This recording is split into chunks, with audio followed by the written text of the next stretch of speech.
All right, I just saw Midway, directed by Roland Emmerich.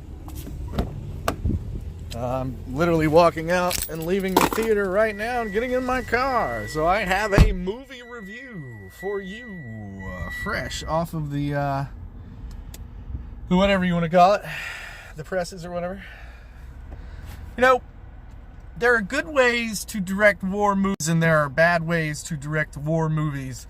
And this is going to go down in history as a good, bad film. It is a bad film. It is directed in a bad way. The movie itself is unrelenting in its overly dramatic, sobby, in-your-face, emotional tone, if you get my drift. The movie tries to be overly emotional at all times. The movie never lets up. Everything is always very, very stern and serious and somber. I understand why they went in that direction because, I mean, the movie, as we all know, spoilers, the movie starts with, Pearl Harbor. This movie was based on, they claim it's based on factual events. And obviously all of, the characters that are focused on in the film are based on real people that really existed. But I got to tell you guys, 80% of the movie is people, one or two people pulling themselves aside into like a room so that nobody else can hear them talking. And they're like, I need to talk to you.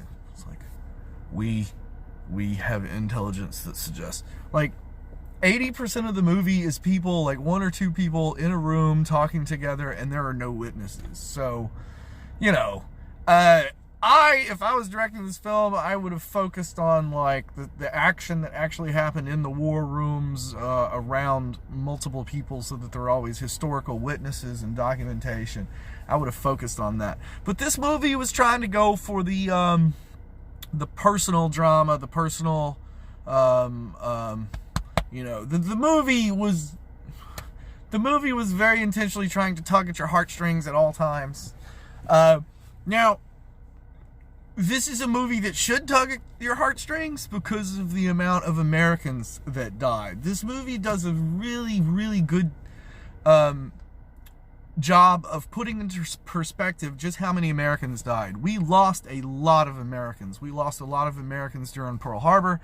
And then we lost a lot of Americans in Midway. So even though we won Midway, and it was considered a decisive military defeat and victory on our American victory, we lost so many men and so many airplanes. The victory was demoralizing in and of itself because we lost so much just to get that victory. But I got to tell you, though, it was a great victory, of course. We basically wiped out, they had like a foothold in the Pacific. They had us outnumbered and outgunned. We were the underdogs, and we were able to knock out some of their aircraft carriers. 3 to be specific, or 4. I think it might have been 4. 4 were hit in the movie, but I think historically only 3 of them, permanently sunk. I think they might have been able to salvage 1.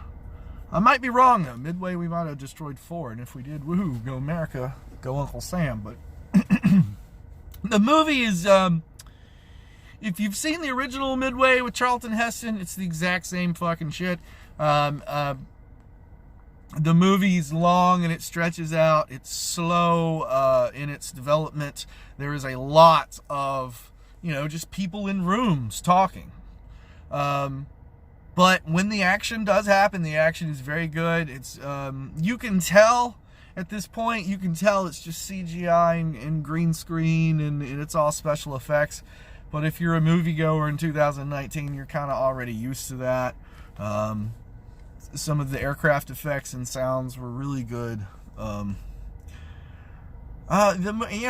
give the movie like a 5 out of 10. It's one of those good bad movies. Like I said, it's one of those movies that you're gonna put in your collection and you're gonna watch from time to time whenever 4th of July rolls around and you're feeling like patriotic. it'll be the type of film that you just pull and you put on, but then maybe you do something else while the movie is on, you know what I'm saying? One of those movies where you're gonna have it on in the background, but you're not gonna like pop popcorn and like eagerly watch this film over and over again. It's not that kind of film. It's just kind of a film where you watch and it's okay.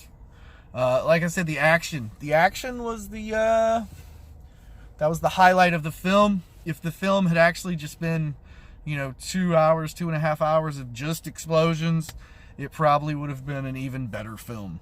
But I understand they had to put in the storyline of how American intelligence was breaking Japanese code, and it, we caught the Japanese by surprise, and it was a great intelligence success. So even though we lost so many men, it was considered a victory. It was considered an intelligence success, and that's the reason why we celebrate it to this day. Now we've got 2 movies about it.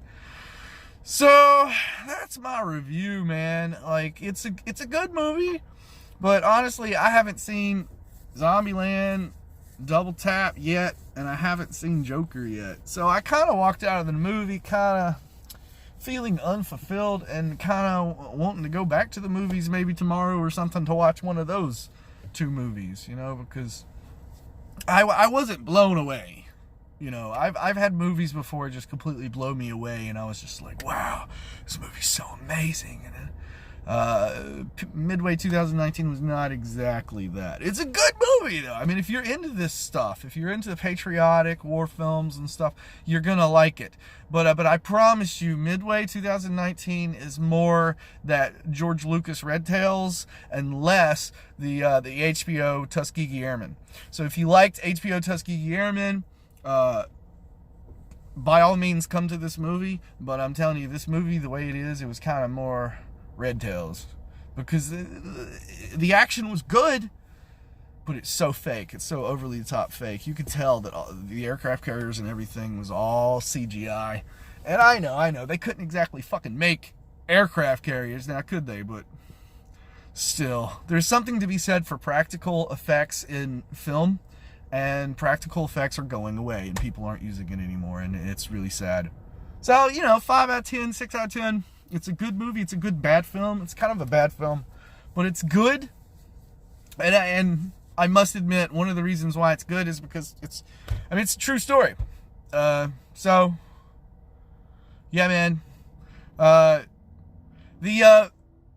The thing that really kind of ruined it for me, I'm going to say the one thing that ruined it, it wasn't really the special effects. It wasn't really the tone of the film. The one thing that really ruined it for me was the fucking lead character guy. He's supposed to be like the ace pilot American. He's supposed to be like the most badass American. He's supposed to be the alpha male American leading the fight against the Japanese, ready to basically, he's ready to crash his plane into the Japanese personally just to make sure that we win, He should have been like a John Wayne type, but instead he was the dude from, Alita Battle Angel. He was the dude that was the Hunter Warrior Japan, and he just I could tell he was trying to put on an American accent, but there was no American accent. He did not sound American. There was scenes where they tried to make him a person, a human being, and he was like talking to his wife because he didn't know how to lead men. There was a scene where he was having like a eulogy toast in a bar, but they just come across flat, like a soda that you've shaken up, and it's just flat. I didn't pull for him. I didn't root for him. I didn't cheer for him. The main character was just a bust for me. I know they were trying to frame him like this hero American pilot, and you were supposed to be like cheering for him and caring about his story, but really you just didn't. You were just kind of like, why was this guy chosen for this film? That's, So anyway, 5 out of 10, Midway, go see it. I hope it makes money because I like war movies, so make more war movies. Specifically Hollywood, if you're listening, I like science fiction war movies. Make that shit.